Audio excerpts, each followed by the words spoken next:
नमस्कार दोस्तों, आपका स्वागत है आपके खुद के YouTube चैनल पर जिसका नाम है गुरु कृपा रंजीत माहौर और मेरा नाम है रंजीत माहौर। मैं कहानियाँ सुनाता हूँ, किस्से बताता हूँ, ईश्वर से जुड़े रोचक चमत्कार बताता हूँ, कुछ ऐसी जानने वाली बातें बताता हूँ जिन बातों का आप लोगों का जानना बेहद ज़रूरी है। और साथ ही साथ मैं ये भी कहना चाहूँगा आप लोगों से कि यदि आप मेरे चैनल पर नए हैं और ये वीडियो पहली बार देख रहे हैं तो मेरे चैनल को सब्सक्राइब और बेल आइकन ज़रूर दबाएं और लाइक भी करें। और यदि आपको ये वीडियो अच्छी लगे तो कमेंट में हर हर महादेव ज़रूर लिखिएगा।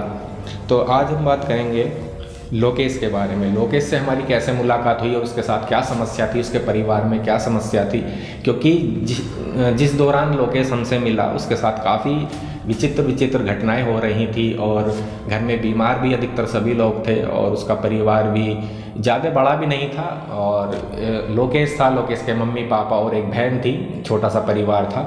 लेकिन उसके घर में कोई ना कोई हमेशा बीमार रहता था। सबसे पहले बीमार जो पड़े थे लोकेश के पापा बीमार पड़े थे, क्योंकि उनके साथ समस्या कुछ ऐसी हो गई थी कि एक तरीके से आप ये कह सकते हैं कि उनके ऊपर किसी ने कोई जादू टोना कर दिया हो। तो इसी वजह से लोकेश से हमारी मुलाकात हुई थी। तो कैसे हुई थी कि जब लोकेश के फादर जब वो एक्सपायर हो गए थे, यानी ख़त्म हो गए थे, तो जब उन्हें शमशान में लाया गया क्रियाकर्म के लिए कार्य, और जब वहाँ वो लोग आए तो वहीं गुरुजी से उसकी मुलाकात हुई। और मुलाकात ऐसे हुई कि कोई था जो गुरुजी के बारे में जानता था, तो उसने गुरुजी के बारे में बताया। जब सारा दाह संस्कार जो भी था, जो क्रिया विधि थी, जो वहाँ शमशान की, वो सब संपूर्ण हो गई थी। तो उसके बाद लोकेश से गुरुजी मिले और गुरुजी ने पूछा कि बेटे कैसे कैसे आपके पापा ख़त्म हुए। तो गुरुजी ने बहुत सारी बातें लोकेश से पूछी। फिर लोकेश ने बताया कि उनकी काफ़ी समय से तबीयत ख़राब चल रही थी और काफ़ी बीमार थे और मुँह के राह खून भी जा रहा था। और मतलब ये एक तरीके से ये मानिए कि वो काफ़ी समय से एक पीड़ा सह रहे थे, एक अन्य पीड़ा जो कि हर किसी के बर्दाश्त करनी बस की नहीं है, एक तरीके से आप ये लोग ये कह सकते हैं। साथ ही साथ मैं आप लोगों को ये भी बता दूं कि लोकेश के पापा जो गए थे वो ऊपरी चक्कर के उसमें ही गए थे, यानी उनके ऊपर किसी ने कुछ कर दिया था। लेकिन गुरुजी जो हैं वो जब भी बता सकते थे जब तक लोकेश नहीं हमसे पूछता, क्योंकि हम बिना किसी के पूछने से पहले हम कुछ नहीं बताते हैं जब तक कोई हमसे नहीं पूछता है। तो जब लोकेश ने सारी बात गुरुजी को बता दी और गुरुजी भी समझ गए, एक तरीके से वो भाप गए कि हाँ कुछ ना कुछ तो समस्या इनके घर में और इनके परिवार में है। तो उसके बाद लोकेश को गुरुजी ने कहा कि आप एक काम करना लोकेश, आप पहले जो भी अब इसकी जो विधि है वो इसी तरीके से आप कर लीजिए, जो भी है इसका मतलब होना है, जो भी तेरावनी वगैरह तीजा वगैरह जो भी होना है वो आप उस कार्य से निपट लीजिए। और उसके बाद निपटने के बाद आप हमसे आके मिलिए, तब मैं आपको कुछ बताऊँगा, मैं देख कर बताऊँगा कि आपके परिवार में क्या समस्या है। तो जब सब कुछ हो गया तो लगभग लोकेश वहाँ गुरुजी के पास 1-1.5 महीने बाद आया और आकर उनसे गुरुजी से वार्तालाप करी। तो जब 1-1.5 महीना हो गया था तो उसके बाद जब लोकेश गुरुजी के पास आया, लेकिन आने के बाद उसने ये देखा कि जो कुछ उसके दिमाग में चल रहा था, जो वो सोच रहा था, वही चीज़ें गुरुजी ने बताई और समझाई कि आपके ऊपर किसी ने दिवाली वाले दिन रात को, लगभग 1.5 साल हो चुका है इन बातों को बेटा, उसे इस तरीके से समझा रहे थे गुरुजी कि लगभग 1.5 साल पहले आपके पिताजी के ऊपर दिवाली वाली रात को कोई हांडी चलाई गई है, ठीक है, जो दिवाली पर ही चलती है, होली दिवाली चलती है ये हांडी। और ये हांडी चलाई गई थी, ये थी मारन की हांडी, इसे मारन की हांडी बोलते हैं। ये शमशान से ही चलती है, ठीक है, या नदी किनारे से चलती है। वैसे अधिकतर तो शमशान से ही चलती है, क्योंकि शमशान में दिवाली की रात को अधिकतर कोई जाता नहीं है। और आपने अगर गौर करा हो तो कहीं कहीं पर भी दूर दूर तक भी शमशान ठंडा रहता है एक तरीके से, यानी कि शक्तियाँ वहाँ की जागृत रहती हैं, क्योंकि ये काली रात होती है, अमावस्या की रात होती है, दीपावली की रात। और इसमें जो काली शक्तियाँ होती हैं उनका वास होता है, संपूर्ण रूप से उनमें ताकत होती है, ठीक है। तो जब गुरुजी ने उसे सारी बात बता दी तो लोकेश को समझाया कि बेटा आप एक काम करो, यदि आप अपना सुधार करना चाहते हो, अपने आप को बचाना चाहते हो, तो आप हमसे मदद ले सकते हो। अगर हम आपके किसी भी चीज़ में काम आ सकते हो तो आप बता सकते हो हमसे निःशुल्क। तो गुरुजी से उसने कहा कि ठीक है, मैं मम्मी जी से पूछ के मैं बता दूंगा, अपनी मम्मी से पूछ के मैं आप लोगों को बता दूंगा। तो गुरुजी ने उससे कहा चलिए ठीक है, कोई बात नहीं, आप बता देना बेटा, लेकिन बताना जल्दी, क्योंकि आपका ये जो क्रिया है ये अभी ये मत समझना कि संपूर्ण हो गई है, ये अभी क्रिया भी और आगे चलेगी है। तो बेटा जल्दी से ही मुझे अपना जवाब दे देना। वैसे देखिए, हालांकि हम किसी के पीछे इतना पड़ते नहीं हैं, लेकिन लोकेश के अंदर कुछ हमें ऐसी खूबियाँ दिखाई दी थी गुरुजी को कि वाकई में ही ये बच्चा परेशान है, और दूसरी बात इसके अंदर क्षमता बहुत है कुछ करने की, कुछ करके दिखाने की। तो इसी तरीके से हम उस पर ज़्यादा जोर दे रहे थे, बाकी हमें तो कोई लालच नहीं है किसी से भी। तो जब वो लोकेश वहाँ से चला गया तो जो शख्स लोकेश को वहाँ लेकर आया था, गुरुजी ने उसे रोक लिया कि आप यहीं रुक जाइए। तो तब उसे सारी बात बताई गुरुजी ने कि ऐसा है इसके घर में जो मारन क्रिया जो चल चुकी है, जो हांडी के थ्रू चली है, वो ऐसा है कि इसके साथ हो भी सकता है, या इसकी और मम्मी हैं, बहन हैं, उनके साथ भी कुछ भी हो सकता है। तो आप इसे समझाइए और इसे मेरे पास ही लेकर आना। या अगर आपको लगता है वैसे, वो शख्स गुरुजी के बारे में खूब अच्छी तरीके से जानता था, भली भांति जानता था कि ये शख्स हैं कौन और इनके साथ क्या शक्ति चलती है। जब उस शख्स ने कहा कि ठीक है महाराज, मैं लोकेश को लेकर आऊँगा, लेकिन अभी तो मैं फ़िलहाल कुछ नहीं कह सकता क्योंकि अभी इसके पापा एक्सपायर हुए हैं और अभी ये उस सदमे से उभर भी नहीं पाए हैं। तो गुरुजी ने कहा ठीक है, आपकी जैसी इच्छा हो। तो उसके बाद जब 1.5 महीने बाद तो लोकेश गुरुजी के पास आया ही था, लेकिन उसके 1.5 महीने के बाद ही जब साथ ये घटना घट गई कि लोकेश की मम्मी भी एक्सपायर हो गई। अब आप काफ़ी लोग समझ रहे होंगे या सोच रहे होंगे कि उसकी मम्मी सदमा बर्दाश्त नहीं कर पाई या कोई वैसी टेंशन होगी। नहीं, उसकी मम्मी भी इन्हीं चक्करों में गई थी, क्योंकि वो जो मारन क्रिया चलाई गई थी वो संपूर्ण पूरे परिवार के ऊपर चलाई गई थी और एक एक करके नंबर लगना था। क्योंकि पहला नंबर लोकेश के पापा का लगा था और दूसरा नंबर अब इसकी मम्मी का था, और वो मम्मी भी चल बसी, यानी वो गुजर गई। तो तब लोकेश को संपूर्ण रूप से आभास हो गया कि हाँ, वाकई में कुछ ना कुछ समस्या है जो मेरे परिवार में चल रही है। तभी लोकेश को समझ में आया कि वो जो महाराज बता रहे थे वो सही बता रहे थे, लेकिन मैंने ही थोड़ी लापरवाही कर दी। क्योंकि एक तरीके से लापरवाही भी हम नहीं कह सकते, क्योंकि उसकी मम्मी की तबीयत ख़राब थी तो शायद उनके चक्कर में लग रहा होगा। तो जब लोकेश अपनी मम्मी को भी वहीं लेकर आया और जब सारा जो भी वहाँ की विधि है शमशान की, जो संपूर्ण दाग वगैरह सब कुछ हो गया, तो तब वो गुरुजी के सामने बैठकर रोने लगा, उनके पाँव पकड़ लिए और गुरुजी से कहने लगा महाराज मुझसे गलती हो गई, मुझे क्षमा कर दीजिए, क्योंकि मैं आपकी बातों को समझ नहीं पाया, मैंने एक तरीके से अनसुना कर दिया। मैं थोड़ा परेशान भी था क्योंकि जब भी मेरे पापा एक्सपायर हुए थे और मैं एकदम, मेरे साथ ऐसा झटका लगा था क्योंकि अब घर में मैं ही अकेला बचा हूँ और सारी जिम्मेदारी मेरे ऊपर है, मेरी एक बहन भी है। तो लोकेश ने इस तरीके से सारी बात बताई, लेकिन गुरुजी जानते थे कि जब किसी की बुद्धि पे काल बैठता है तो वो अच्छों की बुद्धि फिरा देता है। जब राहु और ये केतु चलते हैं ना तो ये अच्छों की बुद्धि फिरा देते हैं, ठीक है ना। जब किसी की बुद्धि पे काल बैठ गया ना, काल घेर रहा था इस तरीके से, तो गुरुजी ने कहा ठीक है कोई बात नहीं, आप बेटा चिंता मत करो, हम आपके साथ हैं, अब बताओ अब क्या करना है। तो उसने कहा लोकेश ने गुरुजी से कि गुरुजी महाराज अब तो मेरा सब कुछ ख़त्म हो चुका है, अब बस अब मैं और मेरी बहन बचे हैं, तो आप किसी भी तरीके से मुझे और मेरी बहन को बचा लीजिए। तो गुरुजी ने कहा ठीक है, मैं कुछ पूजा पाठ करूँगा बेटा, तुम अभी तो तुम्हारे घर में कोई पूजा पाठ नहीं हो सकती, लेकिन मेरे यहाँ तो हो सकती है, मैं कर सकता हूँ। तो तुम बेटा रात को आना, ठीक है, और मैं कुछ बात बताऊंगा तो मैं कुछ करवाऊंगा तुमसे, वो बेटा करना, डरना बिल्कुल भी मत। तो लोकेश ने कहा ठीक है जी, मैं रात को आ जाऊंगा।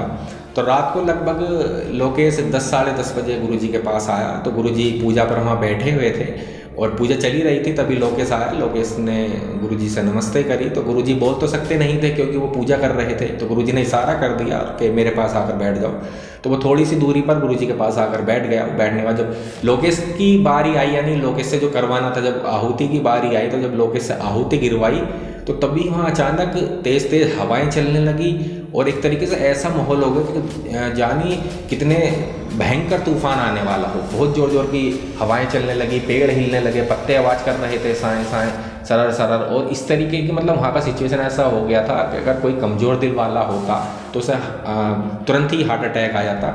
लेकिन लोकेश ने हिम्मत रखी, क्योंकि मैंने बताया था ना कि लोकेश वाकई में उसके अंदर कोई क्षमता थी कुछ करने की, और आज भी वो काफ़ी कामयाब है। तो तब इस तरीके से जब वो डरा तो नहीं, जब सब कुछ वहाँ घटना घटने लगी, तो तभी गुरुजी ने कह दिया कि डरने की कोई भी ज़रूरत नहीं है और आप डरना मत, बिल्कुल भी मैं आपके साथ हूँ, आपको सही जगह बैठे हो, कोई गलत जगह नहीं है, किसी की ताकत नहीं है, कोई शक्ति ऐसी बुरी शक्ति भी नहीं आ सकती, तो आप डरना मत। तो उसने कहा गुरुजी मैं डर नहीं रहा, आप चिंता मत कीजिए महाराज, मैं ठीक हूँ बिल्कुल, आप मुझे बताइए बस मुझे आगे और क्या करना है। तो गुरुजी ने कहा कि अब आपकी पूजा तो जो आहुति देनी थी वो संपूर्ण हो चुकी है, क्योंकि उस पूजा की मैं आपको बता दूं हमने वो पूजा गुरुजी ने क्यों करी थी, बस ये करी थी कि सबसे पहले वो जो मारन शक्ति चल रही थी शमशान की, तो हमने सबसे पहले उस शक्ति को शांत करा, क्योंकि जो वहाँ से चल रही थी शमशान से उस शक्ति को हमें शांत करना बेहद ज़रूरी था। तो पहले गुरुजी ने उस शक्ति को शांत करा और बाकी के लिए उसे 1.25 महीने का टाइम दे दिया कि बेटा अब जो कुछ होगा 1.25 महीने बाद होगा। लेकिन साथ ही साथ गुरुजी ने ये भी बता दिया कि इस बात की आप चिंता मत करना, 1.25 महीने तक आपके घर में कुछ कोई दुर्घटना या कोई हादसा वगैरह नहीं होगा और अब सब कुछ ठीक रहेगा।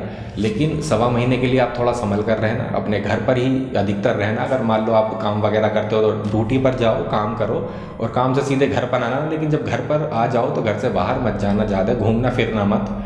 कि एक तरीके से होता है ना यार दोस्तों में बैठना घूमना फिरना, नहीं ऐसा मत करना बेटा, क्योंकि हांडी वो जो है वो अभी रुकी नहीं है, वो एक तरीके से चल रही है और वो किसी पर भी आघात कर सकती है। क्योंकि अब आप सिर्फ 2 ही जने बचे हो, आप और आपकी बहन, तो बेटा घर से बाहर मत निकलना। वैसे होगा तो कुछ नहीं, लेकिन फिर भी अपना एक कहते हैं ना अपना बचाव अपने हाथ में है। अगर आप थोड़ी बहुत अगर हम रोकथाम कर सकते हैं तो ज़रूर करनी चाहिए। तो गुरुजी ने इस तरीके से उसे समझा दिया और लोकेश वहाँ से लगभग 12 बजे के बाद वो पूजा ख़त्म हुई थी। तो लोकेश लगभग 2:30-3 बजे के करीब अपने घर को चला गया, क्योंकि लोकेश के साथ कोई आया था जो मैंने बताया था अभी थोड़ी देर पहले। तो लोकेश को वो ले गए अपने साथ। और तो तब गुरुजी ने फिर अगले दिन मुझे बुलाया और मुझसे सारी बातें करी, सारी घटना बताई। और मैं भी सुनकर एक तरीके से अचंभित रह गया, मैं भी सोच में पड़ गया कि बताओ किसी इंसान के साथ कोई कैसे इतना कोई कितनी हद तक गिर सकता है। एक तरीके से आप ये सोचिए, आपको भी शायद थोड़ा अजीब सा लग रहा होगा जो मैं कह रहा हूँ, लेकिन ये मैं आपको बता दूँ एकदम सच्ची और रियल घटना है, ठीक है। तो मैंने भी काफ़ी सोचा कि यार ये तो बिल्कुल एक तरीके से अति हो गई है, हद हो गई है, क्योंकि ऐसा नहीं होना चाहिए। किसी का छोटा सा परिवार है, माँ बाप भाई बहन, अरे उन्हें अपनी ज़िंदगी जिंदो। अगर आपसे से कोई कुछ मांग रहा हो या छीन रहा हो तब तो ये चीज़ें ठीक भी लगती हैं, लेकिन आप लोग ऐसा कर रहे हो। मेरा मानना तो देखो यही है कि आप लोग कृपया करके जो इन कामों को करते हैं गलत काम, वो कृपया करके ना करें, इस चीज़ का विशेष रूप से ध्यान करें। तो गुरुजी ने मुझे सारी बातें बताई। फिर गुरुजी ने कहा कि अब हम दोनों को ही इनका कुछ करना है, ठीक है। मैं तो यहाँ से रोकथाम करूँगा, लेकिन इसके घर की जो समस्या है वो आपको वहाँ जाकर करनी पड़ेगी। तो मैंने गुरुजी से कह दिया कि गुरुजी आप चिंता मत कीजिए, मैं स्वयं जाऊँगा, लोकेश के घर पर देख कर आऊँगा। तो मैंने इस मामले को पूरे को सुनकर, इस घटनाक्रम को सुनकर मैंने ज़रा भी देरी नहीं करी, मैं तभी वहाँ से तुरंत निकल गया। और निकलने के बाद गुरुजी ने मुझे लोकेश का नंबर दे दिया था। मैंने लोकेश को कॉल करा तो मैंने उसे सारी बात बताई कि लोकेश मैं ऐसे ऐसे वहाँ से बोल रहा हूँ, मुझे गुरुजी ने भेजा है और आपका घर कहाँ है, आप कहाँ मिलोगे। तो उसने कहा कि मैं अभी तो ड्यूटी पर हूँ, मैं आपको शाम को इतने बजे मिलूँगा। मैंने कहा चलिए ठीक है। तो फिर मैंने शाम का गुरुजी के पास ही रुक कर इंतज़ार करा और फिर गुरुजी ने कहा कि ठीक है तो आप लोग शाम को चले जाइएगा। तो शाम को उधर से ही मुझे लोकेश का फ़ोन आता है और लोकेश मुझे कहता कि आप घर आ सकते हैं। मैं घर आ गया हूँ। तो फिर मैं लोकेश के घर गया और मैंने घर जाकर जो महसूस करा वो वाकई में मुझे बहुत अजीब सा लगा। देखिए मैं आपको क्लियर कर देता हूँ कि यदि किसी के घर में इस तरह की कोई क्रिया होती है या कोई ऐसी बुरी शक्ति का वास होता है, और यदि मैं उस घर में जाता हूँ तो मेरी ऑटोमेटिकली दिल की जो धड़कन होती है वो एकदम स्पीड उसकी हो जाती है और हार्ट बीट मेरी एकदम तेज़ तेज़ धड़कने लगती है। तो मुझे इस तरीके से महसूस हो जाता है। जिसके साथ अगर कोई विकट समस्या है, यानी एक तरीके से मारन क्रिया है, क्योंकि मारन क्रिया आप हल्के में ना लें।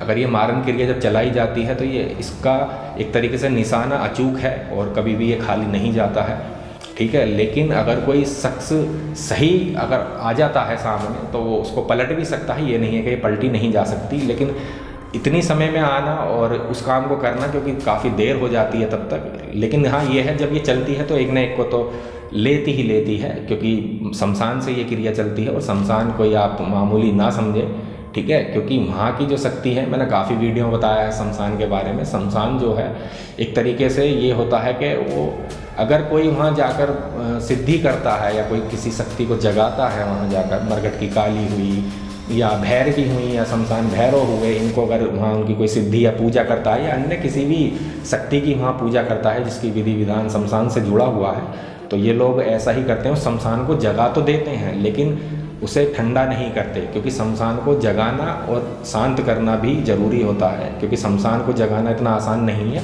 और सबसे मेन चीज़ ये होती है कि जगाना हर कोई कर सकता है, लेकिन उसे शांत करने का भी मंत्र और विधि उस इंसान को आनी चाहिए। क्योंकि अगर ऐसा आप जगा हुआ से छोड़ दोगे तो आप तो अपना कार्य कर कर हट जाओगे, लेकिन जो यदि और कोई वहाँ जाता है किसी भी कार्य से लेकर, तो वो उस शक्ति को अपने तरफ एक तरीके से खींच लेती है और उसके ऊपर सवार भी हो सकती है, यानी उसका अहित कर सकती है। तो आप कृपया करके ये चीज़ें ना करें। तो इस चीज़ से विशेष रूप से ध्यान दें। तो दोस्तों ये जो कहानी है मैं आपको 2 पार्टों में सुनाऊंगा, तो इसका अगला पार्ट मैं बहुत जल्द लेकर आऊँगा। तब तक के लिए मैं आप लोगों से इजाज़त लेता हूँ। और यदि आप मेरे चैनल पर नए हैं और मेरी वीडियो पहली बार देख रहे हैं तो मेरे चैनल को सब्सक्राइब और लाइक और बेल आइकन दबाना ना भूलें, क्योंकि आप लोगों का प्यार मेरे लिए बहुत ज़रूरी है, आप लोगों का सपोर्ट मेरे लिए बहुत ज़रूरी है। तभी मैं इसी तरह की आपको हॉरर स्टोरी, हॉरर वीडियो वगैरह लाता रहूँगा। और तब तक के लिए आप सबका धन्यवाद, आप सबका बहुत बहुत धन्यवाद। हर हर महादेव, घर घर महादेव।